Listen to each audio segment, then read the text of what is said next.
नमस्कार मित्रांनो, आज मी आणि मित्र निघालोय माळेगावच्या यात्रेला. तर माळेगावच्या यात्रेबद्दल सांगायचं म्हणलं तर दक्षिण भारतातली सगळ्यात मोठी यात्रा जी आहे ती माळेगावची आहे. आणि मित्रांनो, माळेगावमध्ये पोहोचून गाडी पार्किंगला लावली. तिथं 50 रुपये चार्जेस होते. तर मित्रांनो, गाडी पार्किंगला लावून आम्ही निघालो मग जत्रा फिरण्यासाठी.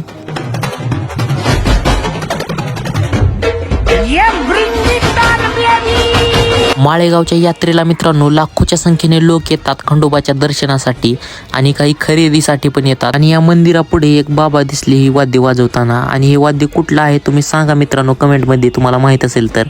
आणि काही शोचे पीस पण बघितलं मी पुढे. आणि एक मुलगी मित्रांनो एवढ्या कमी वयामध्ये दोरीहून आपलं बॅलन्स सांभाळून चालत होती. खूपच आश्चर्यजनक होतं हे. सगळी जत्रा फिरून झाली मित्रांनो आणि अंधार पण खूप जास्त पडला होता आणि थंडी पण होती खूप. या थंडीपासून वाचण्यासाठी मित्रांनो आम्ही एका हॉटेलमध्ये चहा पिला. खूपच बरं वाटलं मित्रांनो. आणि हा व्ह्यू तुम्ही बघू शकता मित्रांनो, रात्रीचा खूपच छान येत होता. या व्लॉग मध्ये एवढंच मित्रांनो. तर माळेगावची यात्रा तुम्हाला कशी वाटली कमेंट मध्ये सांगा आणि व्हिडिओला लाईक करा. धन्यवाद.